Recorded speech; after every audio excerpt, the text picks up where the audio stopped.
but do like the Ice Cube like face when you're like trying to get into a song. Whatever.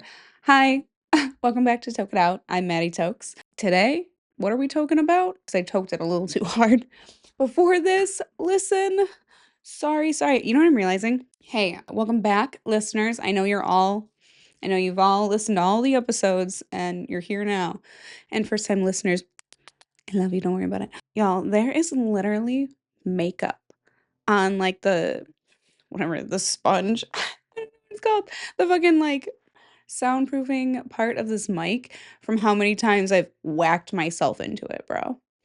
That's so hey, first time listeners, giving you a taste of what is to come, I'm sure, again and again and again. So is the president dead? Is it? Is he? Is it? Is he? I don't know. Maybe by the time this comes out, something will have been said. I don't know anything about anything, okay? I'm not a fucking doctor. All I know, I'm a rumor mill hood. So I am in that rumor mill. Like I'm in there like swimwear. So there's rumors going around that potentially the president of the United States is dead. This is not have not been confirmed. Many people have confirmed that he's alive and well, playing holes of golf and signing bills, I'm sure, and doing other things that presidents do. So it's all rumor. But let's be so honest. Is JD Vance waiting in the wings? And is he scared? Is he kind of scared? Did he think he could make it 4 years as the VP? Or did he like sign up for this in hopes? If you hear a bubble, that's this Coke Zero just like going to town. All right. Did he like think that he could make it another 4 years and be like, I'll just be the VP. This will be great for my resume. I'll be a great political leader after this. Or did he sign up and think, I mean, he's 80 some years old. There's a huge chance and I'm ready to take it on? I don't know. I don't know anything about anything, but that book is going to be real good. That book is going to be real good. You know, that whatever like political biography he writes, and I'm not saying that I'm on one side, but the tea that I'm hoping that will be spilled eventually from the years of JD Vance as the VP to Trump, I want to know the tea. So it's touchy to talk about political things, I feel like. Even this kind of stuff, even making fun of it, like, look, I'm not Trey Parker over here. Like, I don't have that kind of stuff. I don't have that money. So be careful. Anyways, not what I want to talk about. I want to talk about other undead things. But I want to talk about, so me and my husband are watching the Conjuring movies. The Conjuring Universe movies. And we're doing it in like the chronological order of the Conjuring, like what it should be, not in what they were released. Does that make sense? So let me just review that, what it is. Conjuring movies in order of the universe. Okay. The Nun, which is supposed to be in 1952.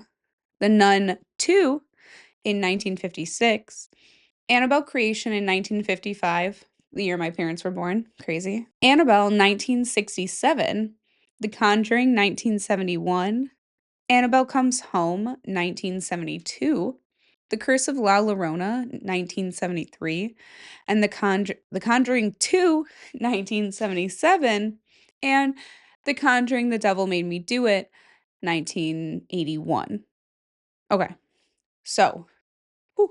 And then we have The Conjuring Last Rites, which is not supposed to be in 2025. I don't know why they're saying that, but because obviously Ed and Lorraine Warren have been dead, right? Were they ghost hunting till the day they died? I don't know. Okay. So we're watching the movies, whatever. The Nun and The Nun 2. We finished those. We're about to watch Annabelle Creation tonight. I have not seen a lot of those movies and also haven't seen them in a long time. If you remember from my hold on, let me flip my hair to saying this. From my most popular episode. Yes, I know. And the one with the worst audio, bitch. Couldn't test the audio beforehand.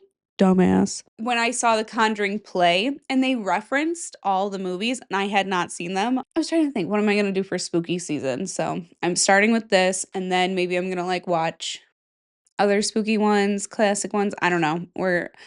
I'm deciding what spooky movie theme I want to go for this this burr months. I mean, September, October, November, December.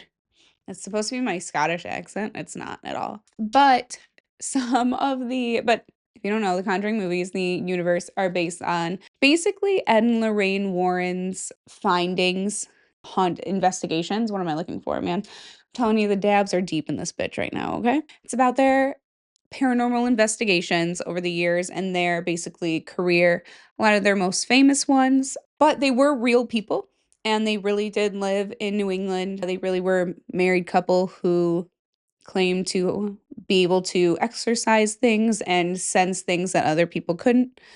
Um, right now, obviously, The Conjuring is probably like, it's obviously not what exactly happened, but it does give a good overview kind of who Ed and Lorraine Warren were. But The Nun and The Nun 2, that all feels like very it's the story, it's the lore they made up to explain Annabelle, basically. So who were they?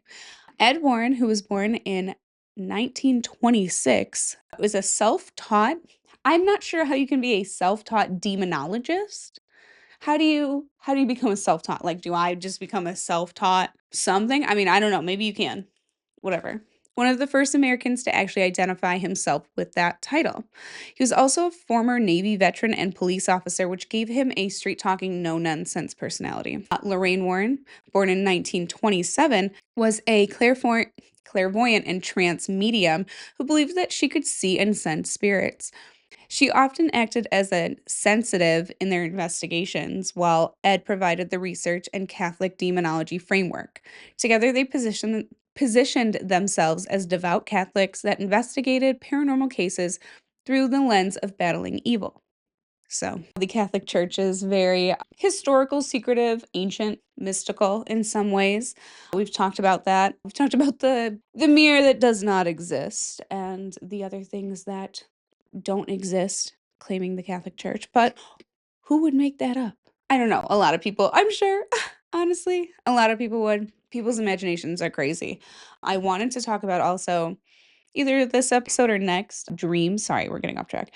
Dreams and like lucid dreaming and dream life. Though I like kind of have a sense memory of lucid dreaming once. We're not going to get into it right now, but I did ask what time it is, and I do want to talk about more other people's experiences on it. So, of course, we have to go to the Bible Reddit to find those stories, but we are going to get into that next episode or this episode if I shut the fuck up and get through this, okay? So, stay with me. So, they got married young, 1945, and they started investigating haunted houses all across New England. Okay. Their method is that Ed would interview the families, he'd research the folklore and the demonology around it, and then Lorraine would use her psychic impressions to read the space. You know, hey, I so wish I had psychic abilities, and I don't know, can you train yourself to do that? Or do you have to really be born with that gift? Because I want it. I want that gift. I want that gift. I would do stuff with that gift, whatever. Maybe I'm not worthy to have it, and that's fine. Maybe I shouldn't have it type shit. And also trauma? I don't know. Maybe somebody stronger needs it, not me. They also gave a bunch of free lectures at colleges in the 50s and 60s. They would show like, and you see that in The Conjuring, they're like doing the slideshows and whatever, the haunted locations, basically turning like ghost hunting into a career on in the mainstream. I don't know, these free lectures, do you think teachers were like, today's a special guest, we have a special speaker type shit? Or was it, we're gonna come and do a lecture and then come after class and listen? Because I went to a couple of those in college. I went to one, who was she? No.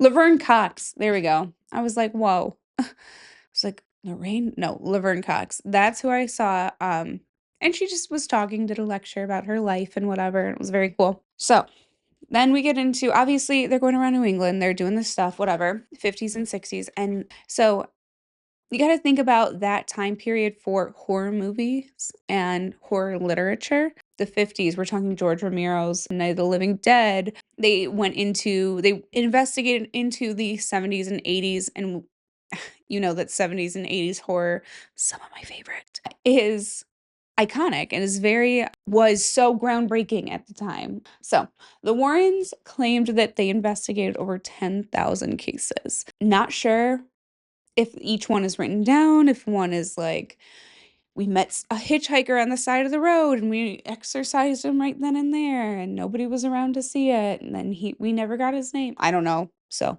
I'm not here to say that it didn't happen, but 10,000 feels like what's that in years? Hold on. Let's do some quick math with the calculator. What is it? Okay. So 10,000 cases divided by 365 days a year, right? Okay. So that's one a day for 27, almost 27 and a half years. That's one a day. What if you're spending more than one day on it? And I don't know, obviously they did this for years and years, like 50s to 80s, let's talk about it. That's what, 30 years? But that's nearly 30 years? Come on. Okay, so I am being a skeptic right now, and that's not cool. Let me tell you, because I can appreciate that they had abilities and saw things. 10,000 just feels like kind of a lot, okay? That's all I'm saying. I'm just saying. I'm not saying any of these weren't real. Go ahead and fuck with Annabelle, because I'm not. I will. See? I hit it again. See? I'm not fucking with Annabelle. You gonna tap on that glass? Dare you to tap on the glass, Matt Rife. Tap on the Annabelle glass, Matt Rife. Do it. I fucking dare you. Dude, that motherfucker is gonna this is too close to my face. That motherfucker is going to take her out of the case and hold her like a baby. Maybe he's so appreciative of the Annabelle doll. Like, I'm not here to shit on him and whatever. I know that people don't like him because he makes DV jokes, which is not cool, but I'm not here to say that he doesn't respect the fucking whatever, but dare ya, dare ya. This has fucked up the audio. I know this. I know this. I'm so sorry. To everybody who now hears me underwater, my bad. We've not monetized. I can't afford a new mic, so keep listening. I love you all. Sorry. Okay, so some of their most notable cases. We're talking the 70s were probably their most notable cases. Does that just happen to coincide with a lot of like horror literature and horror movie hype? Yeah. But obviously, their most famous is, again, Annabelle. Annabelle, here, let's talk about it. Two nurses from Hartford, Connecticut, claimed that their Raggedy Ann doll was moving and leaving notes that said, "Help us." A medium allegedly told them that the doll was inhabited by the spirit of a little girl named Annabelle, which is how she got the name. So then the Warrens come in and they investigate Annabelle, and they quickly realize that this is not a little girl. This is a spirit manipulating this woman's empathy. I'm getting chills. So they realize that this is as a demon entity, like placating to this woman's empathy, saying, "Oh, I'm just a little girl. Please help me." When really it's this demon that's like, "I'll eat your soul." So they had the doll exorcised and then they took it back to the occult museum and they warned for people to never touch it. Since then, people have tapped on the glass, mocked Annabelle, and she is blamed for accidents and death. She's become a pop culture icon, obviously. Annabelle, if you see the movie, Raggedy Ann, no, she looks like a Raggedy Ann doll. Like the actual Annabelle looks like a Raggedy Ann doll. It doesn't look like this scary glass porcelain doll that movies want to make her out to be. But I'm sure things are very haunted. You know what I mean? Whatever. It's hard to like look at a regular Raggedy Ann doll and think, "Oh, this is probably demonic." And I don't know, like why would these nurses say that? Like and they were, excuse me, nursing students. They're not nurses. They were nursing students, so close enough. I'm sure they finished their degree and nothing happened. There's got to be a large portion of these people who claim spooky experiences who at least it was real to them. Because we're never going to get to dreams this episode, so if you're more interested in dreams, go ahead and hop on over to next week. Go ahead, jump into the future. if you're listening to this before it comes out. So, the next case that Ed Lorraine Warren investigated was one of my favorite movies growing up, the Amityville Horror, the Amityville House. Robert DeFeo Jr. killed 6 members of his family, I believe with a shotgun. I don't know, maybe I'm incorrect, sorry. And then did he claim that he was, like, fucked up? Like, that he, like, saw things and whatever that made was that, like, the real case, or was that just the movie? Okay, he, like, changed his story, so that was more him, I'm sure, just changing his story. So, he obviously committed this mass murder for whatever reason of the 6 members of his family in their home. So then a year later, the Lutzes move in, and then they flee 28 days later, claiming that the house was demonic, that they were seeing things, slime was oozing from the walls, and that they were experiencing levitating objects. So, which is enough to get me out of a house as well. So I kind of feel it. Where'd you go though? You just bought a house? Like, do you think it was is that a ploy to be like, shit, we actually don't want to fix up how much money it's going to take to put into this house. So we're going to claim it's haunted and then whatever. Anyways, Ed and Lorraine Warren come in. They look at the house, they examine it, they do their investigation, they find out it's infested with demons, right? Infested. They it was overwhelmingly evil, and there is a picture that Ed snapped of a ghostly figure, this boy with glowing eyes. Now let's look it up because I did not specifically look this up because I wanted to give you guys my actual reaction. Okay, already getting spooked. Oh, no, no, no, no. That's not actually real. You're fucking lying. Is this the picture? You're fucking lying, Ed Warren. No. Oh, that's scary as a motherfucker. Oh, that's scary as a motherfucker. Oh, you guys. Oh, I'm gonna cry. It's like a little scary. Oh, it's scary. This poor little boy. Oh, and they think it's the little boy John DeFeo who was murdered. Oh, and he's probably just peeking out like, who's at my house? Oh, my heart. Talk about placating your empathy. Yeah, fucking Annabelle could have got me. So fuck me, Matt Rife. We might be on the same page, buddy. Don't worry. Annabelle's like, Matt, give me a kiss, man. But it is that's a spooky picture. Staged, not sure how you're doing that in 1976. Not sure, but I don't know. Maybe they know more TV magic than me. But that's spooky, spooky, bitch. Okay. Obviously, a lot of people think that the Amityville like horror was a hoax and these people were just looking to monetize the story for media and whatever. However, I mean, Ronald DeFeo Jr. did murder his family in that house. So whether or not these people made up what they were seeing or whatever, that photo might still be legitimate. Okay? Very scary. Okay, we gotta boss through these, okay? We're we're running out of time. Who knows? Maybe we're not. Maybe you're like 5 minutes into this podcast because I've cut so much out. Who knows? Okay, so the Enfield Poltergeist. It's like the word statistics. I couldn't say for a long time, and I can tell you how long. But that was in 1977 to like 1979 in London. A single mother and her 4 children in a council house reported furniture moving, knocking sounds, and voices coming through young Janet Hodgson. She was photographed levitating, although skeptics think it looks like she was jumping from the bed. The Warrens visited briefly. Briefly, they were like immediately no, this is demonic. Declared them the house demonically active, and they claim that Janet was possessed at times. People think that critics say that this little girl faked it a lot for attention, although some investigators swore they saw impossible activity. And that is actually what The Conjuring 2 is based on. So I haven't not got there yet, but I'm excited for that now. Let's see what this levitating photo looks like. My dog. My dog. This girl is jumping from this bed. My dog. This okay, so assuming you start levitating, I get it. Your legs probably would bend if you started levitating, like, they probably wouldn't be locked straight because you'd be like, what the fuck?" But this photo, you guys, I'm not trying to be, like, a shitty critic. Very cute 70s room. Room is very 70s, but I don't know. It looks like she's jumping from the bed. But the bed does not have any, like, compressions in it. You know what I mean? It doesn't have any, like I mean, maybe I'm not seeing it correctly, but The bed doesn't have, like, a depression in it like it would if you had, like, just jumped, and whatever. Maybe she was possessed, I don't know.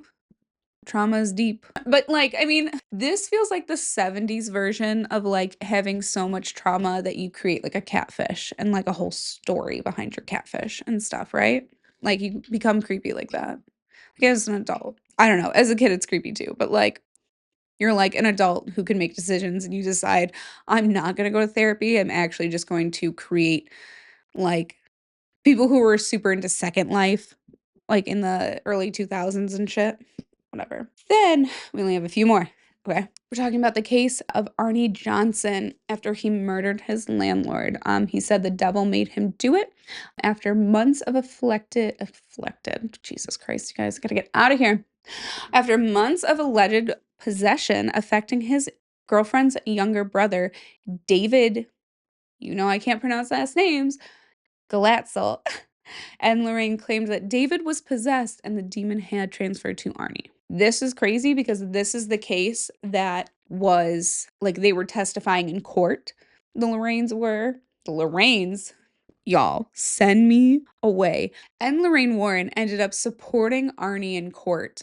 And the Warrens were testifying that they believed that he was actually possessed and under a demonic influence, a UDI, if you will.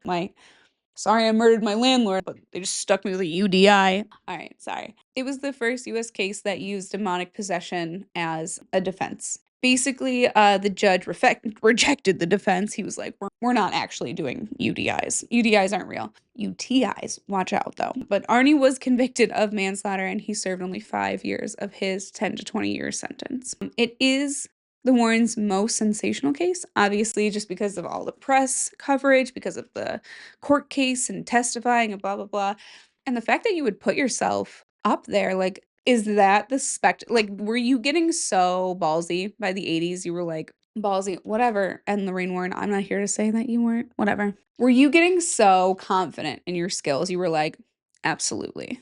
And also, were you kind of becoming Delulu yourself? And I'm not saying that you were, like, you're Delulu at all, but if it's all delusion this entire time, you were becoming more delusional then at that point to testify in court about demonic possession. Again, probably real, just saying. If it wasn't, this has spiraled. You know what I'm saying? But I believe, so don't. I know I have to keep saying it, but I don't want somebody to be like, "You're such a hater." Like, I'm not. I actually, like, I'm into it. I'm just saying, like, you gotta play both sides of the coin and have somebody here to talk to me with it, okay? I'm alone in this room. But that is okay, so the Devil Made Me Do It case is what the Conjuring 3 is based on. So, then we have the Sneak Dirt. Guys, why the last names? The Sadiker. There we go. The Sadiker house in 1986 in Connecticut. We talked about it last week, the week before.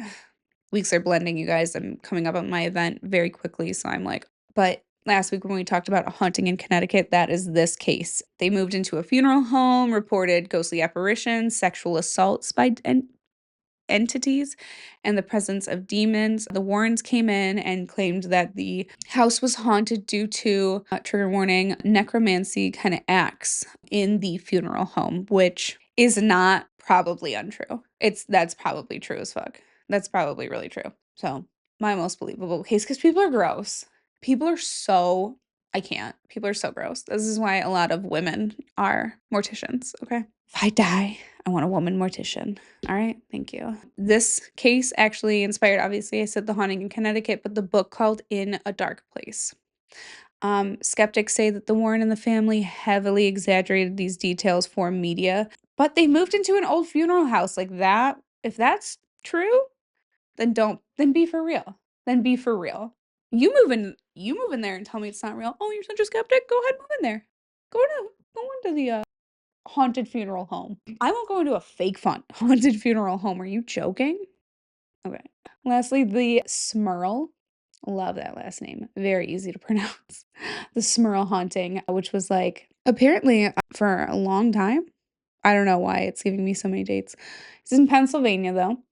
The case of Jack and Janet Smurl reported demonic activity, including foul orders, physical attacks, and sexual attacks by a demon. The Warrens came in and they confirmed that the house was haunted by a violent demon and attempted multiple exorcisms, which is kind of nuts that they had to do multiple. If this one was, this it must have just been so scary.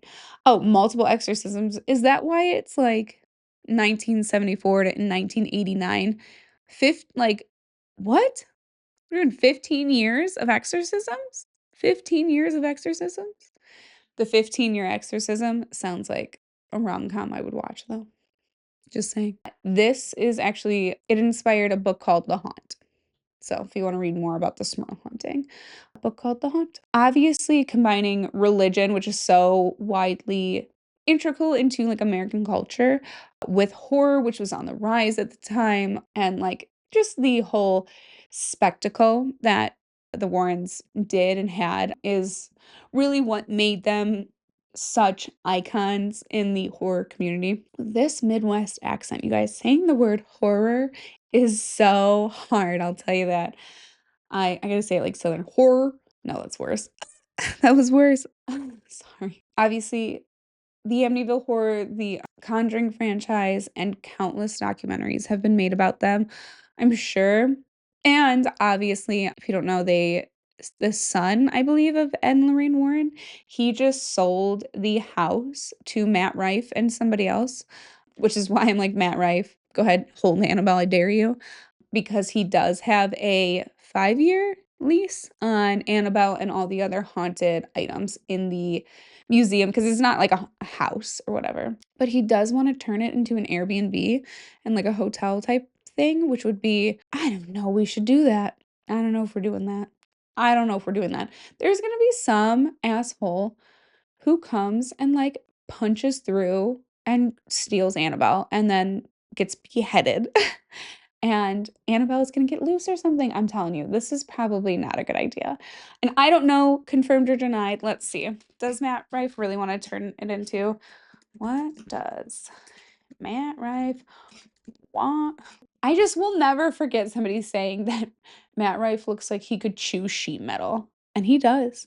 So whatever to do with the Warrens museum, I guess, estate. Comedian Matt Rife does not own the Warrens estate, rather the new off-site occult museum planned by Tony Sapera, the family of the demonologists Warren and Lorraine, or and Lorraine Warren, which is meant to be a new official public museum for their collected haunted artifacts.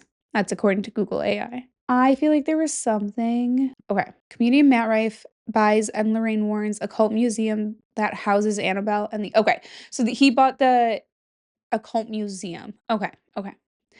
I'm with it. I'm hip.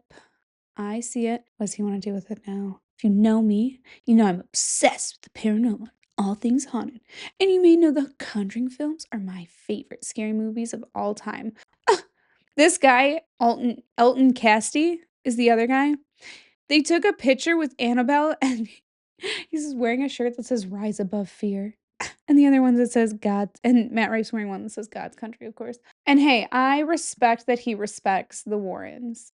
You know, like, obviously these people were doing a lot. We plan to open the house for overnight stays and museum tours so you yourself can experience and learn all the haunted history surrounding this amazing place. Overnights for who? Is this gonna be like a special, like, celebrity overnight thing, like investigators overnight? Or if I'm like, "Hey, I just won the lotto. Can I do I that's not what I'd spend my lotto money on, but this was only 4 weeks ago this happened. And whatever. Chew your sheet metal, have your haunted houses. I don't care, Matt Rife, good for you. But I think it's very cool that this kind of ghost hunting and stuff, it is mainstream now. It's very, like, accepted. It's not weird. It's not this, like, "Oh my god, you're into that?" It's like, "Oh, cool, you're into that?" Like and people who think it's weird, you're weird.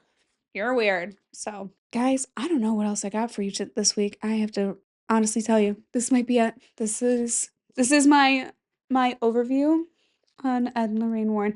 Guys, I've toked it out so hard. All I just kept talking about was stuff. My mom, dude, my mom asked me, she's like, "So how do you think of the topics for your podcast?" And I was like, "I don't know. I was like, "What do I like?" I was like, "Haunted things, Ed Lorraine Warren." Like, I just type what I like, you guys. So if you have suggestions, let me know. I'm willing to talk about it. There is somebody gave me a suggestion. I'm gonna look into it, so don't worry. I see you. Hey, love y'all. See you next week. Go watch last week. It's really good. I promise it's really good. And the week before that, even better. Yeah, you better believe it was. This one pretty good too though, so make sure if you wanna just go ahead and press that, like, rewatch button, go ahead. I'm here for you, baby. We'll pretend like we never even saw each other the first time, okay? We'll just, "Hey, welcome back to" no. Alright. I'll see you guys next week. Bye.